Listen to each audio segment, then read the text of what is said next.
Hey guys, welcome back. To me, trying not to feel like a piece of poo.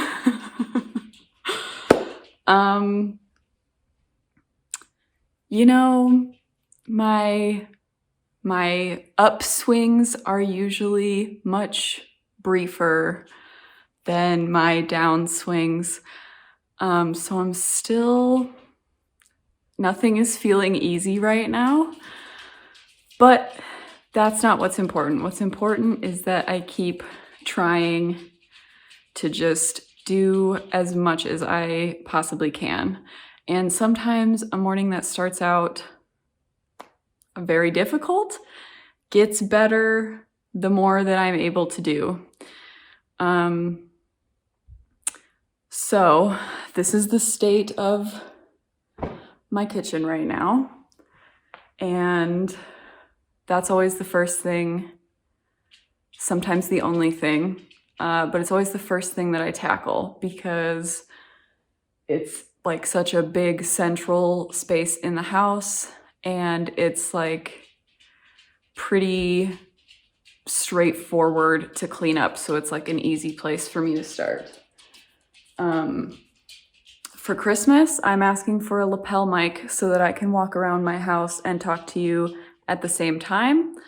But for right now, you wouldn't be able to hear me if I walked over there. So I think we're just gonna do a quick little time-lapse situation while I figure that out. And then we'll go from there.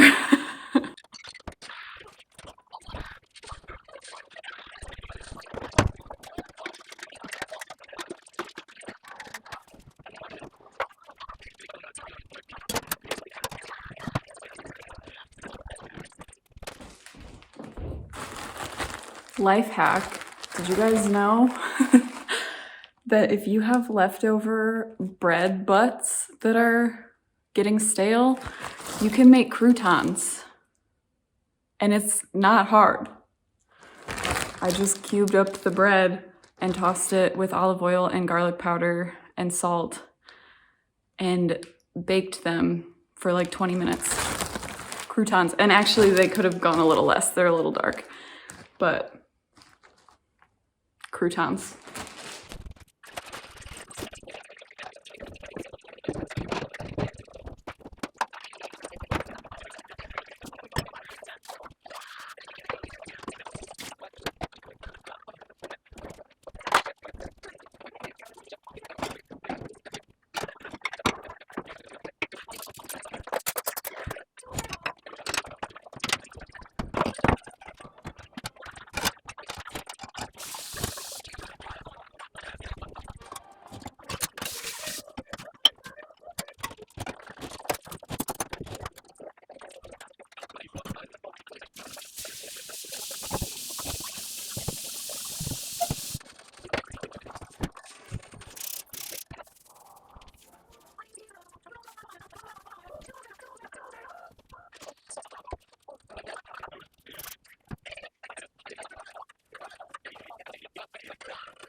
Ta-da! Kitchen clean. Actually, I should sweep, but I think I'm gonna vacuum the whole place later. Maybe. Okay, so while I'm in here, I just want to say something real quick. This is the nicest house I've ever lived in. And I just want to say this because I don't like when a YouTuber's content seems focused on these really nice things that they have. And I don't ever want my content to make anybody else feel bad about their situation. None of this is mine. I'm very, very grateful and fortunate to have a partner that has worked really, really hard over the last 7 years we've been together on his career, to be able to buy a house like this. When we started dating, we lived in a 1-bedroom, 1-bathroom, tiny apartment that cost $480 a month. And from there, we moved into a bigger apartment, a 2-bedroom, 2-bathroom apartment. From there, we moved into a 40-foot travel trailer. We lived in that travel trailer for a year and a half in the coldest city in the lower 48. My very, very first videos on this channel, when I had like blonde hair with bangs, were in that trailer. And we would go all winter without water. We would have to drive to a separate building to take showers and do our laundry. Then from there, when we moved to this town, we moved into a small and crumbling 2-bedroom house. And my videos from 2 years ago were in that house. And he worked really hard and he saved up money and he was able to buy this house a year ago. And it's much, much bigger and like newer than any other place we've ever lived. As an aside from that, I also want to say that cosmetically it's beautiful, but it's also a very, very old, it used to be an absolute dump and it was flipped. So it also just has more issues than it looks like it would have, okay? So I just wanna put that out there. I'm very, very grateful to live here. I'm very, very grateful to have a nice house, and we love it, but the yard is completely dirt and weeds, and there's, it's like, I think over an acre, so there's an immense amount of work that we have to do to the outside, and it has its flaws. I just want to put that out there. I'm grateful, but I'm not showing off in any way. I would never want to do that or make anybody feel like that's what I'm doing. So the kitchen is clean. Is that table over there clean? No. Is anywhere else in the house clean? Not really. But I got the kitchen done. That's always the first step, and I'm already feeling better. So I don't know what I'm gonna do now. I am planning on getting down into my studio again today to actually make a cyanotype and show you guys what that is like. But I don't feel ready to do that yet. So maybe I'll just chill out for a second and see how I feel.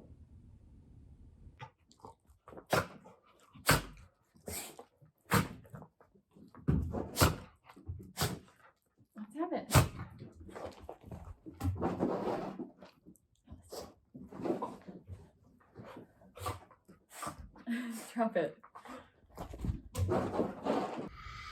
Hey guys. I don't remember what the last thing I filmed was. I know it was yesterday, middle of the day, I think. And I did nothing the rest of the day. I did not go into my studio. It is now the next day, Monday. It is like 1:30 p.m. and I just drove to the oral surgeon's because I have one more wisdom tooth that I need to get situated. But I'm so nervous. I've been so nervous the last few hours for literally no reason because I'm not afraid of dental work. I don't even think I'm going to be getting any dental work done today except for x-rays. But I was mostly nervous about the drive, honestly, because it was like 25 minutes from my house on the complete opposite side of town, and it's in the middle of the day, so there's hella traffic, and this parking lot is stressful, and everything is stressful. And then the worst part is that after this, I have to go to Walmart, to the pharmacy, to pick up some medication. So it's a double whammy. But you know what this does though? It makes going home feel so good. Like, I'm so excited to go home and put my sweatpants back on. I put jeans on for this occasion, and yeah, it'll make being home exciting again. But I gotta go do this, so I'll let you know how it goes. I made it to the Walmart pharmacy. I am parked quite literally as far away from the store as humanly possible. It's gonna take me like 15 minutes to walk in there. But the Walmart, I live in a town with 3+ Walmarts, okay? Which is insane to me because the last town that I lived in had 1 Walmart and literally nothing else, like no Target, no mall, no nothing. It was like the middle of nowhere. I still can't wrap my mind around what a big town I live in, even though it's been like 4 years, 3 or 4 years.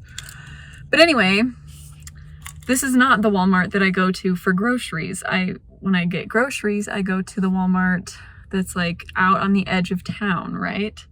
But the pharmacy that I use, and I could switch it, but I just haven't, is the Walmart that's like centrally located, because I thought that that would make it easier if I didn't have to do like a whole trip of groceries. I could just go real quick to the centrally located Walmart and get my medications there.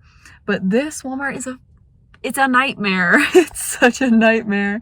It's always so packed. The parking lot is like a death trap. Oh my god, I hate being here. So, but I did it. I made it. And I'm gonna go get my stuff, and then I'm gonna go home, and I'm gonna feel so good to get home. So, is this the most boring vlog ever? Yes. I'll do something fun before the end of it, I swear. Back in my safe place. Didn't even turn off my white noise for this. Sorry. I'm gonna veg now. Still don't think I'm gonna get into the studio today, but I am going to tomorrow. I have no excuse tomorrow. Today I had a bunch of stuff going on. Now it's like late in the afternoon and I've gotta plan dinner and stuff. But tomorrow we will make a cyanotype and we will post whatever this vlog is. Sorry if it is not entertaining at all. But Evie says hi. Hey guys, we made it back to the studio. I did just have to stomp on a wolf spider right now, so I'm a little shaken up. If you're somebody who saves all the bugs, I love you, I appreciate you. I wish that I was you. I don't kill jumping spiders anymore because they are friends. Wolf spiders though? Mm-mm. I don't know what the wolf spiders are like where you live, but here they're aggressive and they want to fight. And I'm taking them up on that offer. Anyway, I didn't show you my whole morning. It's the next day again. I didn't show you my whole morning because it's just repetitive and it would have made this the most boring vlog of all time. So it's like noonish. And I did do a bunch of cleaning and stuff today. I also just wrapped all the presents that I have so far, which includes the presents that I've gotten for Caleb, my boyfriend, and also all of the presents that my mother has sent for me and him, which she really went crazy this year. And typically, I'm not a big Christmas person since I moved away from home, but I'm really trying to embrace it. So I even wrapped all of the presents for me that I already know what they are because it's just fun to unwrap presents on Christmas. So trying to embrace it. But anyway, now we're gonna make cyanotypes. All right, that's the paper that we coated last time, 3 of them. That's what it looks like once it's dry. It's like a green color. And then the other thing is that I will be using this DIY light box that I built. You don't need this. You can use the sun, okay? The reason that I made this is just to make my life a little bit easier because it'll give me like consistent timing. When you're using the sun, it varies widely. So if you live in a high altitude area like I do, and it's like real sunny, you could need like 5 minutes or even less sometimes.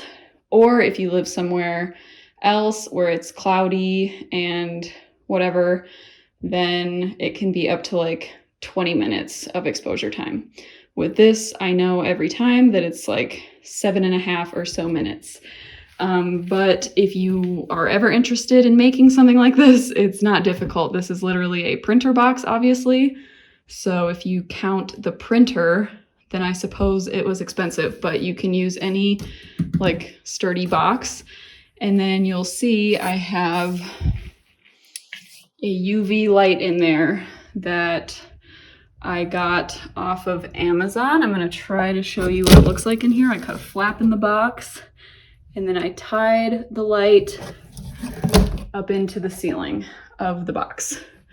So that's the setup that I will be using, but you can absolutely use the sun. It'll just take some trial and error to figure that out. So now I'm gonna show you how to set the paper up for exposure. Okay, so I have 2 that I'm gonna do right now. I'm gonna show you how to print a photo that has been printed from a negative, or also just doing a print from found objects, because I'll probably never, unless there's a really high demand, get into the process of making negatives, just because it's just more in depth than is necessary for here. But again, you don't need anything special. You can make really cool prints from really anything. But I just want to show you both because it's really quite fun to watch a negative print develop. So what I have here is, since I'm going to do 2, I have 4 of these like panes of glass that were in picture frames at one point and now are not.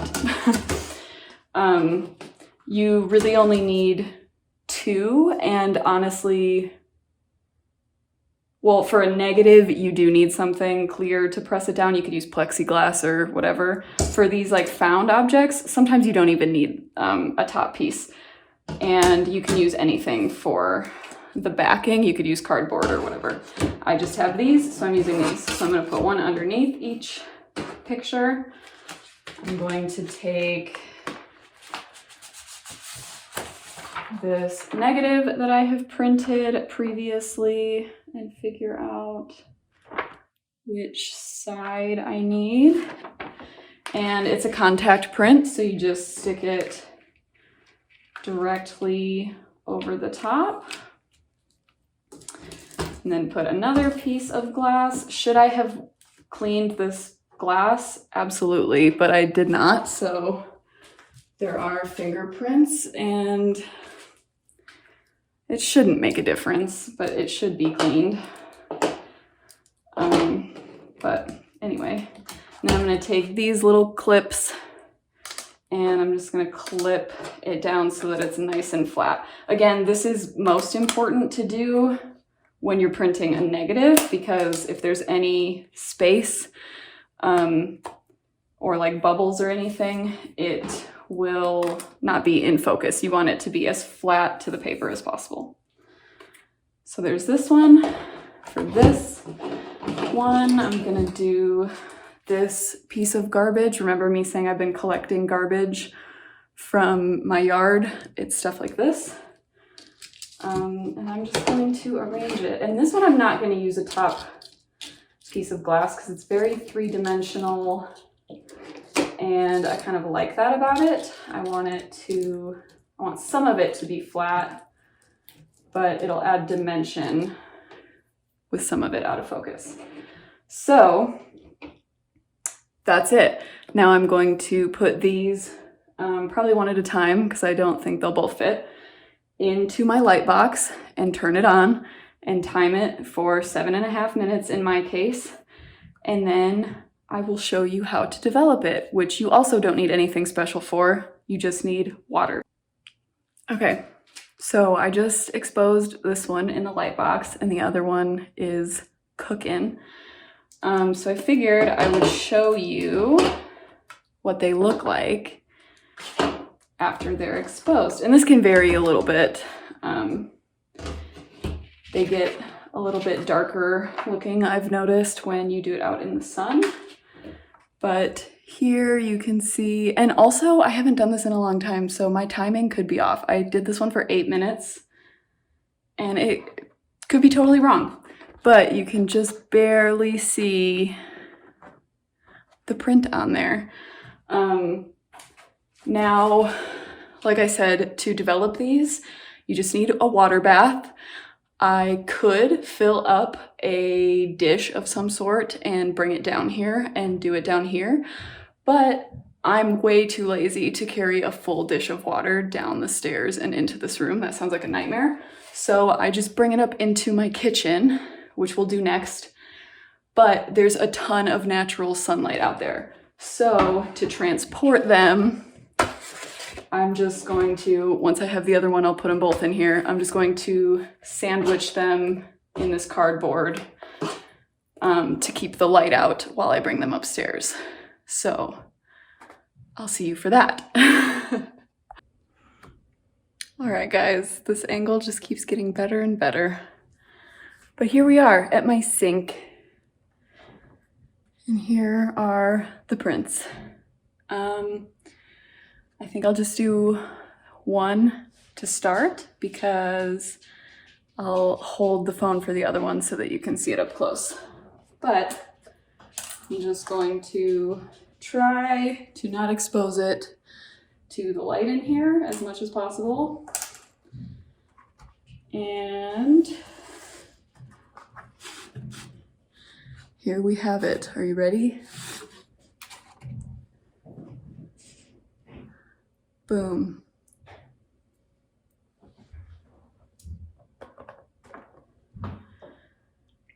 And now you just want to wash this. You want to do it for like 10 minutes. I never have that kind of patience, to be honest, and I need to learn to have it. But you wash it in here. Now you may be asking, what is this dish over here for? Let's see if I can, nope, I can't turn it. Okay, well, I have a dish of water right here, which I'll show you when I take the phone off the tripod. That is a splash of hydrogen peroxide in water. That step is optional. It oxidizes the print. Your print will oxidize naturally over time. If you don't skip this, it might take like a few days. But oxidizing just darkens the blues. So I like to do that step because I like instant gratification and I have no patience for waiting.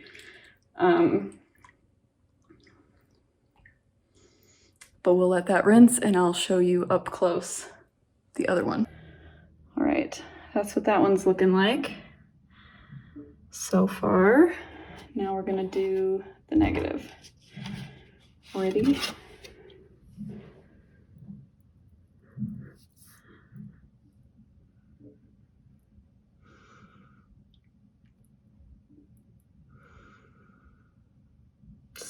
satisfying.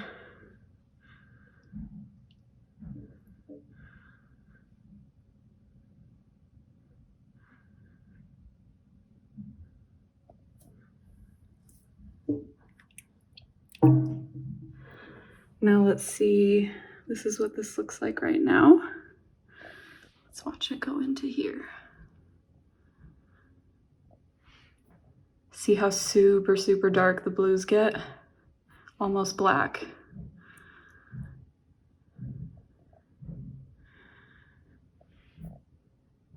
And you can see the details, things where it wasn't making direct contact with the paper are a little bit fuzzy. They're lighter. I really like to make these with broken glass, things that are semi-transparent. Make really, really, really cool prints. I'm gonna put this back in this water because I don't think I washed it long enough.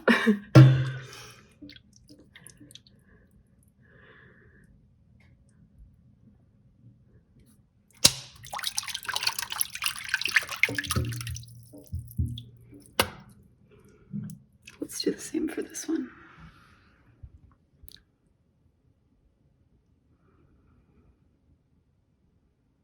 Look at that.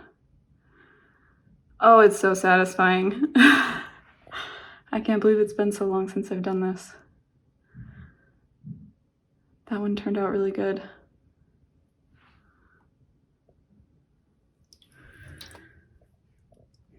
Okay, so basically I'm just gonna make sure these are nice and rinsed, give them a final hydrogen bath, and then I'll lay them out to dry. And that's it, you guys. That's all you gotta do. You really can just use what you have. You can go down the rabbit hole like I did and you know, buy yourself a printer and transparencies and learn the curve adjustments in Photoshop to print good negatives and build a light box and do all that, but you don't have to. You can, this is really something you can do just with like the stuff that you have in that kit from the craft store, which I think is really, really fun. And yeah, I'm just happy to be doing this again, and I'm happy that you guys wanted to learn about it. I think that's gonna be it for this vlog. I'm just gonna end it with a little clip of my dogs playing in the forest the other day when we went out to get a Christmas tree, because I love them and you guys should love them too. But anyway, with that, thank you so much for watching. I love you guys, and I'll see you in a few days. Goodbye.